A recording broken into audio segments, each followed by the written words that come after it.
We wonder why we have a society that is constantly craving, I want to be happy, happy. How do I be happy? The 10 steps to be happy.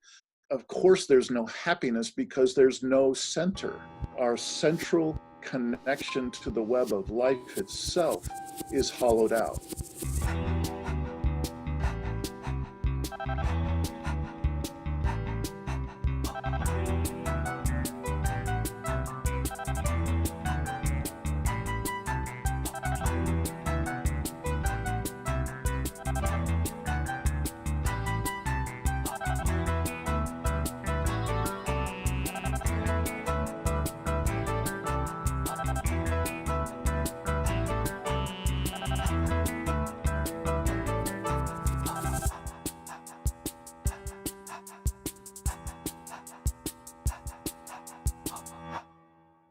After decades of design and delivery of corporate and personal development coursework and coaching programs, Dean Walker now focuses all his efforts on creating body of work to encourage us to live resiliently despite, as he states, the unavoidable end of our ecocidal business as usual paradigm.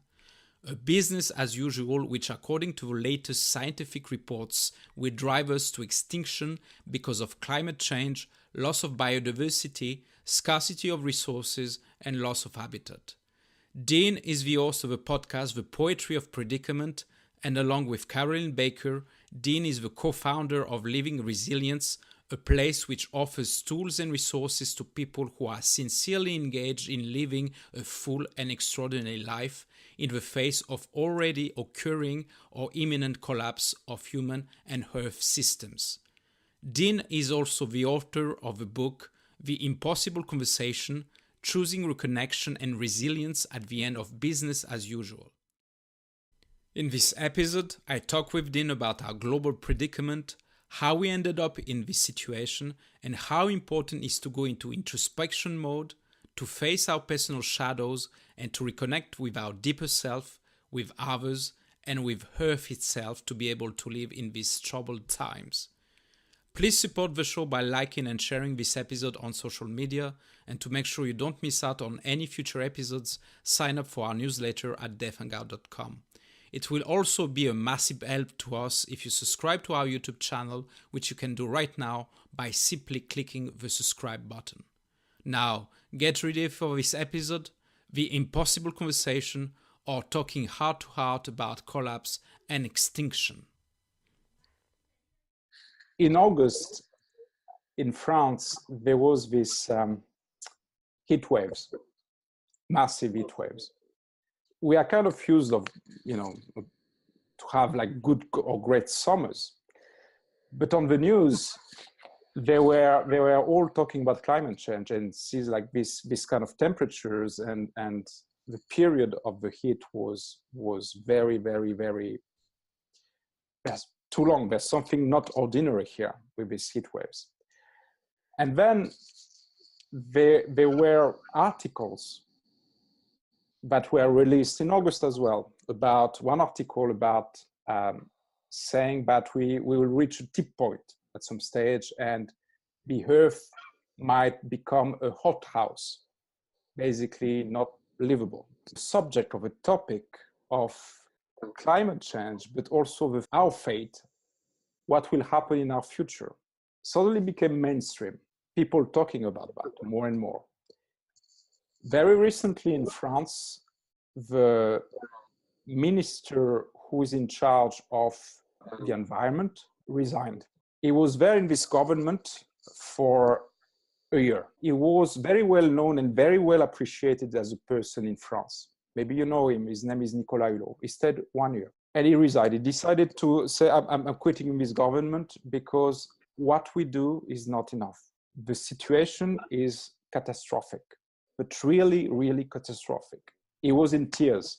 And to see somebody like that in France, where you have to be strong and always keep cool and you calm, there was something which really shifted in people. Something said, okay, there's something not ordinary. The situation is dire, is this environment, the climate, what we can see, reports, studies, analysis, says that if we continue like this, something awful will happen to us. And the awful, nobody dare to say what it means, this awful, what it will really happen to us. But we all can feel it. So that happened, and then it's still back to business as usual. I feel myself kind of preoccupied with that. I feel preoccupied with what we do, with what's happening. And it feels like talking about these things is just like us talking about death, you know. But this is what this podcast is all about, is how can we face and how can we discuss and how can we exchange on something which we don't want to see or we don't want to accept, like death, for instance.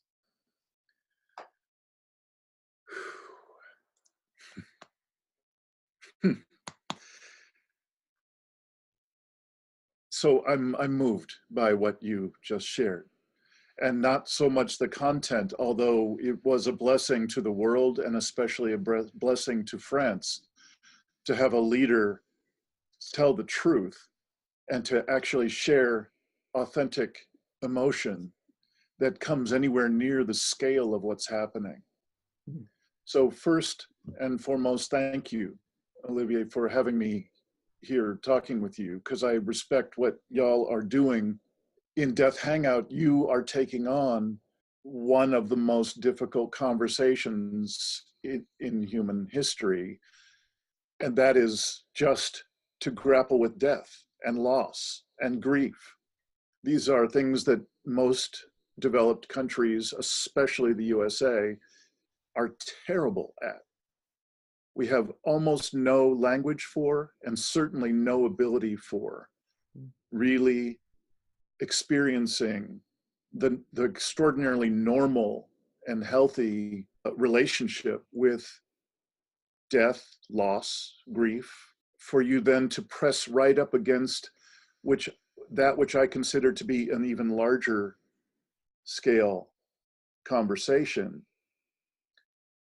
And that is what's actually occurring at the scale of global conversation of death and loss and grief. That's where I get going. That's where my calling is. And it has been that way for, roughly 5 years now. My whole life, I knew that we were destroying the planet. There's a Frenchman that deeply inspired me, and I dedicated my book to him. Jacques Cousteau just deeply inspired me as a child. There was no one else who went right into my heart and showed me the miracle of this world, the beauty and the grief of what we were doing back in the 70s. And of course, we know that it's just gotten worse.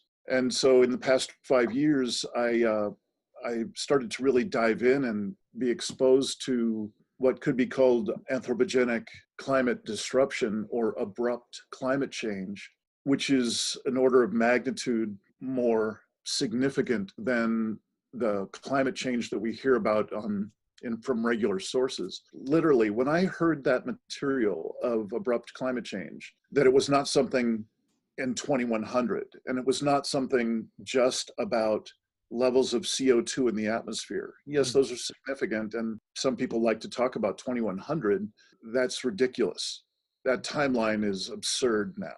And I've seen that just in the past 5 years of writing my first book, which I put out last year. It's called The Impossible Conversation, because that's what I was left with. When I did the research to vet the abrupt climate change information, I realized I've been in the training business, corporate training or personal development training, for close to 30 years. And I knew that this conversation of what it would take to actually address what's going on is something that is literally the impossible conversation for us. I feel helpless most of the time, because when I try to talk about these urgencies, what can happen and what now science says will happen, and behind the nice terms, the nice words, which are very, nice, basically. Mm-hmm. What does it mean catastrophic, basically, for us? Or difficult or challenging, or what does it mean really? It means for us that we can expect lots of people dying. This is what it means. It feels like we don't want to see that. What we try to do with this death hangout is, when you look at death or discuss about death, it's discussing about a certainty that will happen. We will all die. And what we believe is, in order to have a good life, you need to look at that. You need to have the end in mind. Otherwise, what do you do? Yeah. How can you be a good man? How can you be of service? How do you do the things that matters to you? How can you find your values inside you? How can we have this difficult conversation or impossible conversation with people which are so needed at the moment? Because I believe now more and more people feel it and see it, and it's backed up by science as well. If I may, I'd like to do a little bit of a mapping out of how I've answered some of these questions for myself, and I included a small fragment of this work that I'm now developing in The Impossible Conversation last year in that book. But this one is a book, this one that I'm writing right now is a book, and then a workbook to go with it, to be able to really start to embody this impossible conversation, because it's hard enough to just talk about it. We must have some kind of mapping for this completely unknown territory, and then ideally have some way to integrate it into our experience. Since we can talk the language of coaching together, I believe that this is nothing short of the complete reinvention of coaching. You know, it's not that coaching as it's been known so far is no longer useful, or for some people in some circumstances. But from my point of view, the only relevant conversation to have is the one that you were just describing. How do we find meaning? How do I create my life as a way of serving the people I love, reaching for the things that matter most to me? And how do I do that when literally the fabric of reality is being shredded underneath us? So this is the largest scale conversation that has ever happened on the planet. I don't mean to sound overhyped, but I literally cannot find hyperbole here. There is no top end. This is literally the largest, and I would add the most violent conversation and event that humanity has ever faced. I kept asking myself the question, what got us here? And the here that I'm talking about is I'm asserting that these are not problems that we're talking about, you and I, right now. We're talking about, yes, a raft of problems, thousands of problems that need solutions. But the things that I believe you and I are talking about right now are actually predicaments. These are a scale of conundrum that we have no answers for. And we have, through willful ignorance, we have gotten ourselves past the point of being able to solve anything at that scale, says me. So I would ask myself, what got us here? And during writing the book, the answer kept coming back, some version or another. We've disconnected. We've disconnected from the core, the primary sources of meaning in human life. We did that as a part of an agreement, usually a silent or an unspoken agreement, in order to participate in this business as usual culture, this incredible thing we call normal reality. Let's fly on an airplane. Let's have this corporate job. Let's take the kids to soccer practice, and on. Everything is fossil fuel driven business as usual. And what I'm asserting is that in order to play that game, from when we first start touching it, we have to forfeit, we have to disconnect our connection with deeper self, with each other, and with the earth. And to give you a very quick example of that, look at any corporate executive. And if that corporate executive starts to have an upwelling of any of that core connection, that innate connection within themselves or about their right relationship with other people or with the earth. I say that as soon as they start to vocalize that, it's like the fuse is lit for them to be fired. The chance that they will go on to become the CEO or they will not. On average, that's just not going to work for them to have a sensitivity about, we're paying people slave wages in Thailand to do that, to do this service. How can we continue to do that? Or we're destroying Indonesian rainforest and orangutan habitat. We've got to stop doing that. And so what we're looking at is a culture, an entire culture that is disconnected from the primary sources of meaning in human life. And from there, we walk forward in doing our daily routine within this. We consider ourselves to be present in our lives. And what I'd like to assert is that everywhere we've disconnected with those primary sources of meaning, we have a huge blind spot, a huge hole, and we call that normal realities. And Olivia, when you were describing, in one of the times when you were speaking, you were describing that feeling in yourself. I just got to express some compassion. That's as good as it gets in our world, is a sense of disorientation, knowing that something's wrong, but really not knowing a language to speak about it, and looking around us and seeing, who can I talk with about this? Because it looks like we're gonna die. Literally within our, my old guy lifetime, we are gonna see billions of people dying. And truthfully, I'll just show my hand a little bit here. I can be a little rough in this conversation this way. I don't care about people dying. I don't mean to be heartless, but the human supremacy and the willful ignorance that has gotten us here, we're all complicit now. There's no way around it. We all know somewhere, even the deniers know, we're making this happen. And what I'm concerned about is that we literally have these global scale indicators of that things are wrong. Things are not right in our world. And we ignore them. The word I like to use as this extraordinary skill we've all mastered called overriding. We're overriding those inner signals to the point where we've lost 2/3 of the wild animals on this planet within my old guy lifetime. 2/3 of the wild animals that walk this planet are no longer here. That's not a big enough indicator. We've got projections now that the coral reefs and the world's fisheries will all be either dead or collapsed before 2050. That's not a big enough indicator. We've got winged insects on this planet that various studies are showing that up to 80% of them are gone. That's not a big enough indicator that things are not right.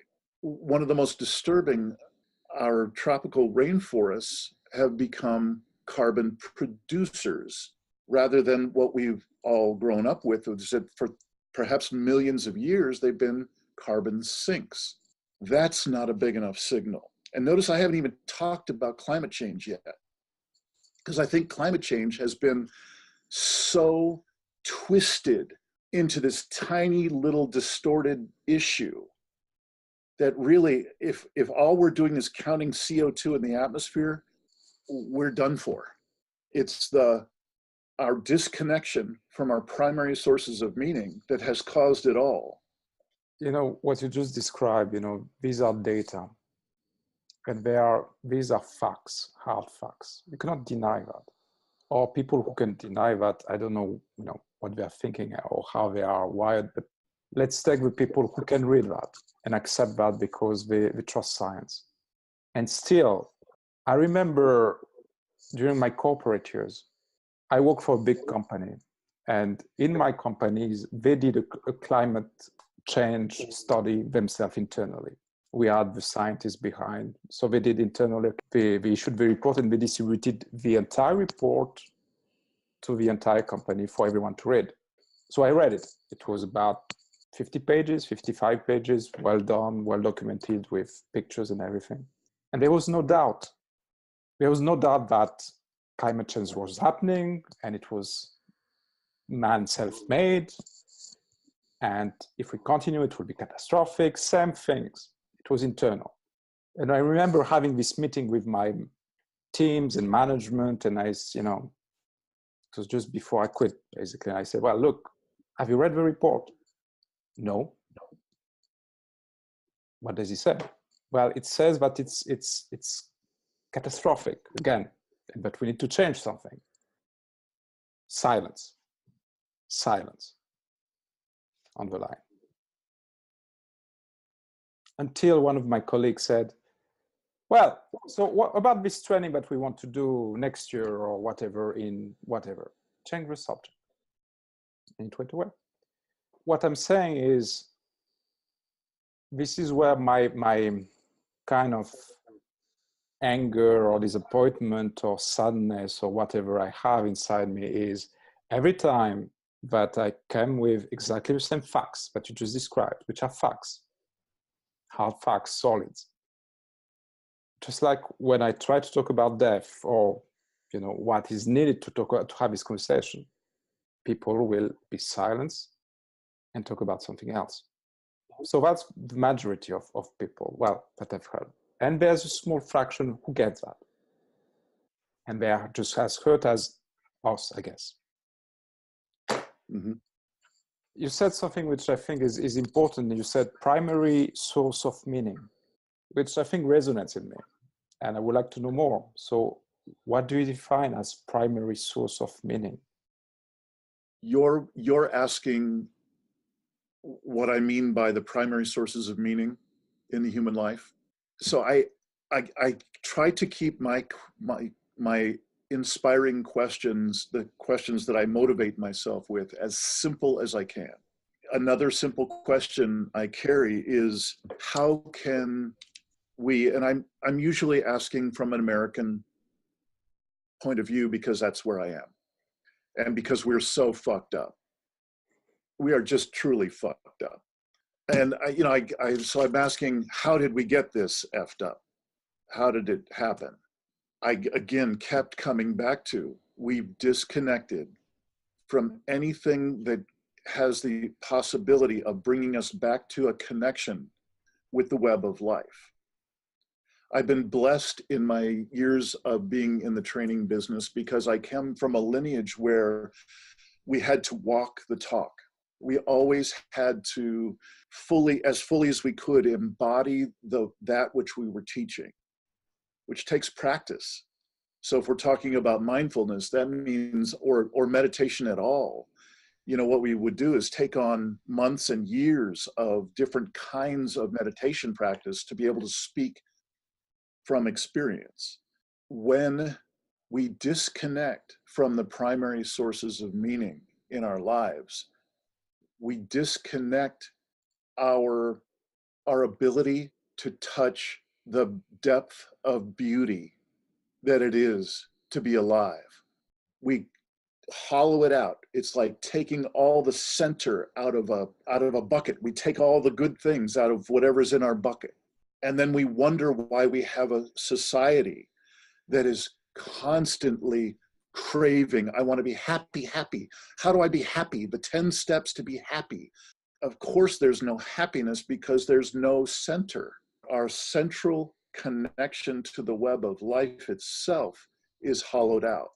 And that's the only thing I can see that would make it possible for you and me to be having this conversation right now in the 21st century with human beings.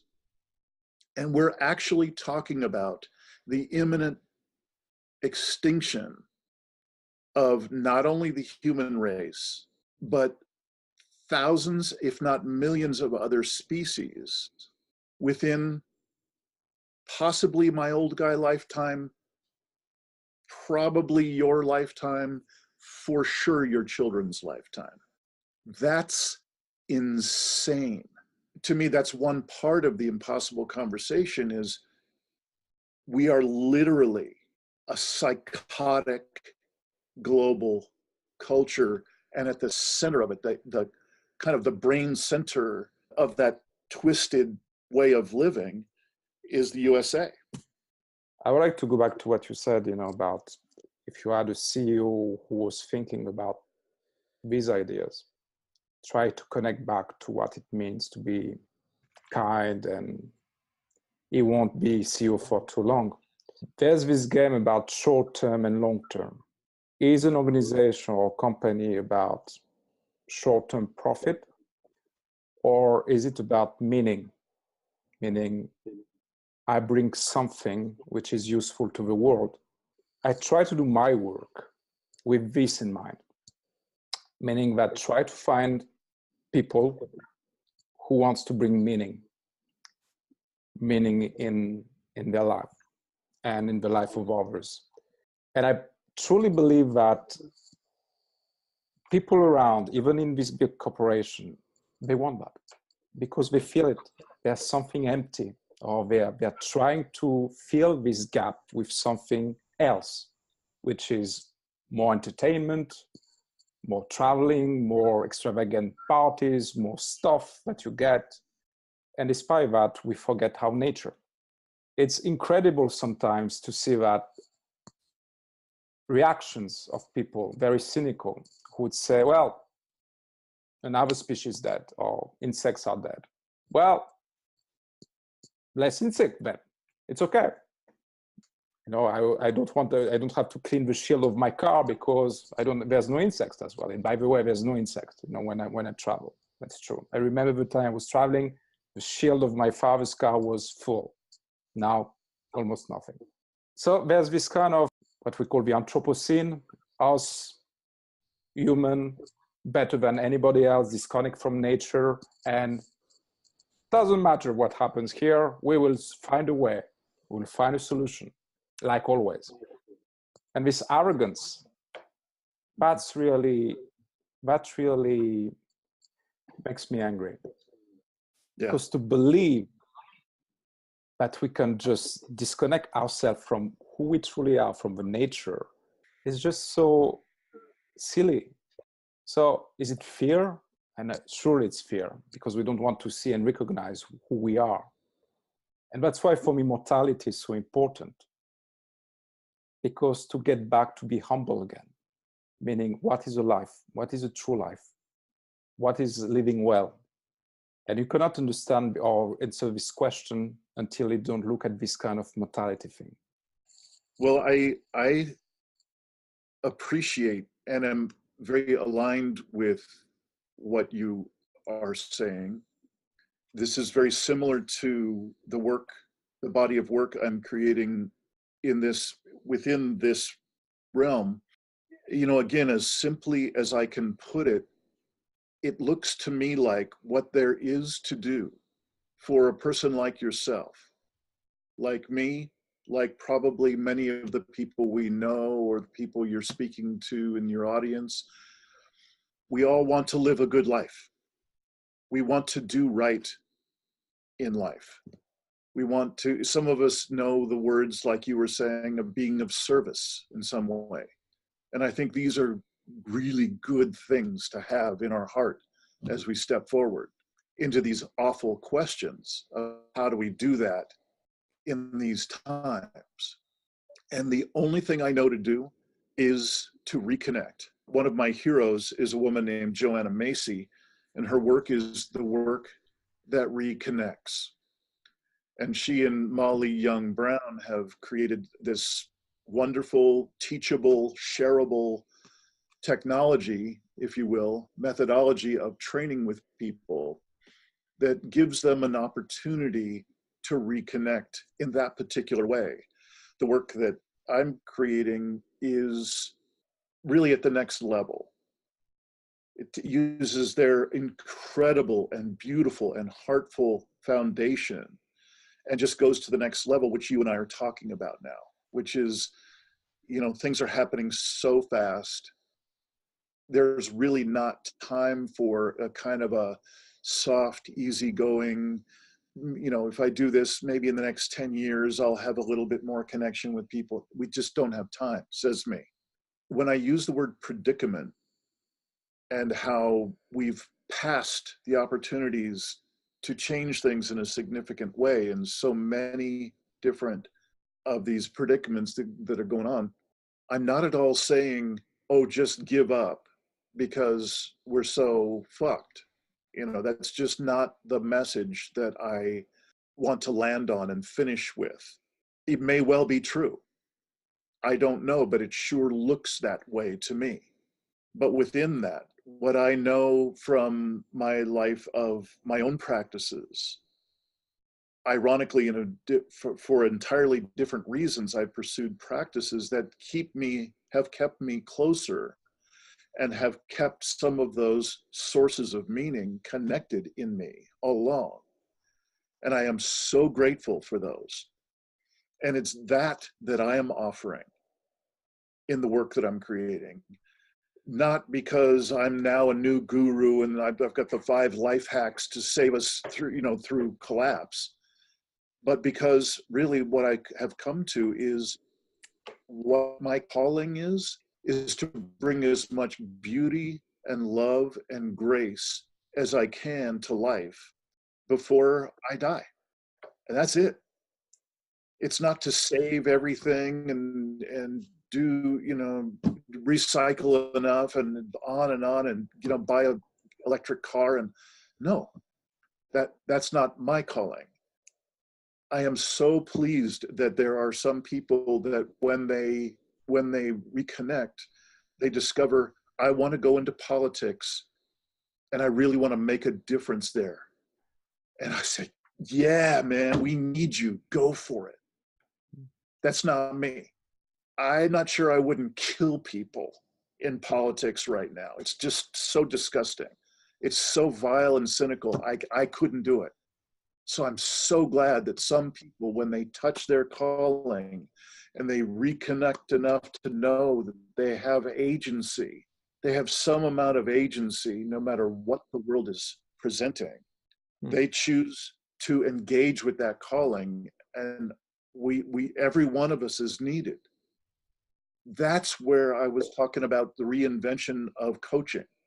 Because while many of the elements might look the same when people get reconnected, to get from here to some amount of reconnection is an extraordinary amount of inner work that most people don't have the backbone for, just to be really straight about it. So what I'm trying my best to create is kind of a stepped level of coaching engagement with people and offering them tools and practices at whatever level they're engaging. The first one that I talk about is to have a foot in 2 worlds, which I think most of our conversation today is about. We have no choice but to be in the first world. It's all we've ever known. We drive our cars and we go to our jobs and we have these problems and all that. And that is clearly a world that is collapsing. Then there's the other world, which not only hasn't been realized, it hasn't been articulated yet. Charles Eisenstein likes to call it the more beautiful world our hearts know is possible. And while that's a lovely atmospheric statement, what it takes to be able to pull some of our attention into a world that does not yet exist takes immense courage. And in my estimation, it means that we really need to do the inner work to discover what is the shadow that I am carrying that has me be complicit in this. Because if we're not looking at our own shadow, if we're not doing our own work, we're bringing along the same toxic, cynical elements from business as usual into this world that we are so hoping to create with one another. This inner work or looking at the shadows is so important, so important. And it's scary, and it's not evident, and it's not easy to do that, this kind of work, the inner work. That's why you have so few of us doing this work, because we know how difficult it is. Mm-hmm. And how easy it is to just switch on the TV or the mobile, not the TV. See, I'm the old generation, take the mobile phone and watch the YouTube videos, or to read a book that says 10 steps to get more happier, or whatever tricks or tips or things. And the solution is in us, and what we project, what we fear, what we don't want to see, how we pretend. And we don't usually do politics on the show, that's why, but I still don't, well, I understand how Trump got to power, but if it's not like a representation of our shadows, our collective shadows, I don't know what it is, what we see. It's there, present. Isn't it this like death of the biodiversity, the animals, the climate? Isn't it our shadow as well, expressed in a way of us, exactly as you said, disconnected from nature, from who we really are, and what we really try to get from there? What was this thing that made us so arrogant and try to get more and more and more and more, and it's not enough? So this inner work, I truly believe in that. I truly believe in that. I try to do it myself. I try to look at this, and it's so damn difficult. What I'm saying is, it's more easy for you to write a 10-step book about how to save yourself from collapse, which I think that will happen, I believe, and I'm sure it exists already, this kind of things, collapse is happening, save yourself, or because we're still clinging to this kind of old ways that we get rich out of it.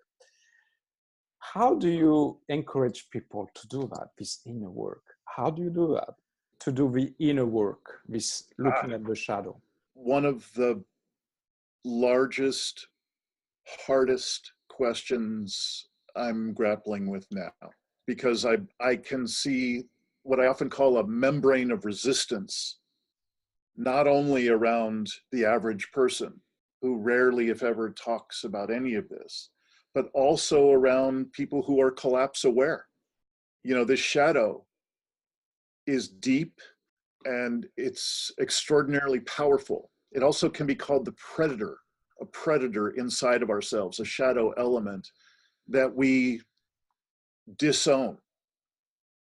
We deny its existence completely. And as we deny it, it eats us. It consumes our life energy.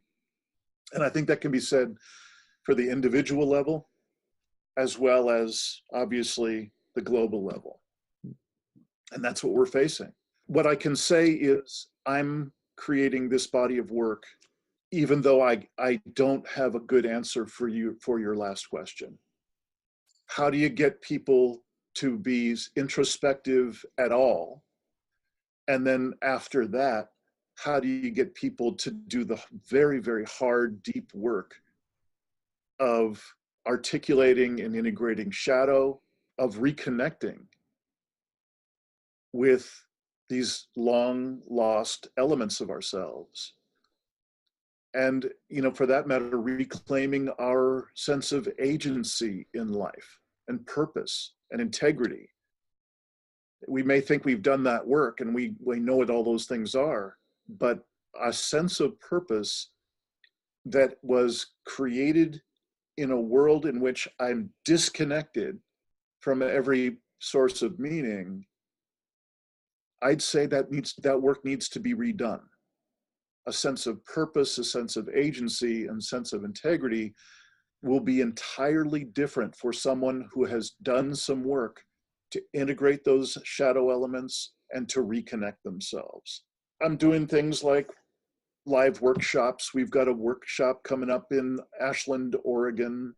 Mostly, I think it's going to be online content that I'm anticipating offering level by level by level material that invites people to the next level and offers them support, suggested practices, and especially if they can do it together with other people. That's all I know to do, is just keep making the offering. And as people, they'll find themselves a level that they have the capacity for. At the easiest level, we offer what we call safecircle calls. There's free call on the Zoom platform, just like we're talking on right now. It's on the first, third, and fifth Tuesday evenings Pacific time, West Coast USA time, from 6 to 7 p.m. And they're just sweet and slowed down, and they're a soft, safe environment in which people can really share what's there for them. Because these are people who are collapse aware, and they realize there are so few safe spaces where we might share our grief. Or, ironically, we might share some of the core joy that we have amidst all the rage, amidst all the chaos and craziness. There can be these moments of grace that are just absolutely exquisite.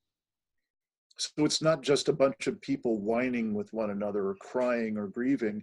It's not just those things. In fact, the whining quotient is ridiculously low. It's a chance to have hearts beautifully broken open together and shared. So at the most basic level, there you go. And that, if somebody's interested, they can sign up for that on our website, which is livingresilience.net, and also for the newsletter about the other stuff that we're doing, including the workshop in Ashland. What I can see is needed in the next iteration is this kind of gradated level upon level for people who are more and more interested in doing this work that you and I have been talking about. One thing I can say that is part of my calling, and I believe it's for most people, is this is a time to find your people. This is not a time to do what in America, between 2/3 and 3/4 of Americans never talk with anyone in their life about these large-scale issues of consequence. Never. That to me is an epidemic that promises, if we continue with that, what it promises is we will have all the negative effects that you and I have been talking about, and they'll happen sooner than we can imagine, and we will go there in silence. That's horrifying to me.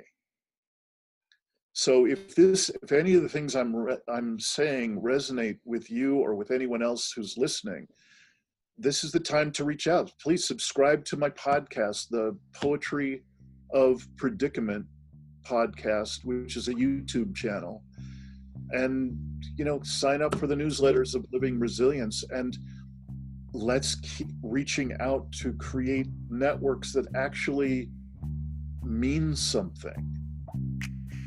We're the most connected, supposedly, that humanity has ever been, and yet the disconnection is literally driving us to extinction. We hope you enjoyed this week's episode. Again, please support the show by signing up at deathhangout.com or clicking on the subscribe button on your screen.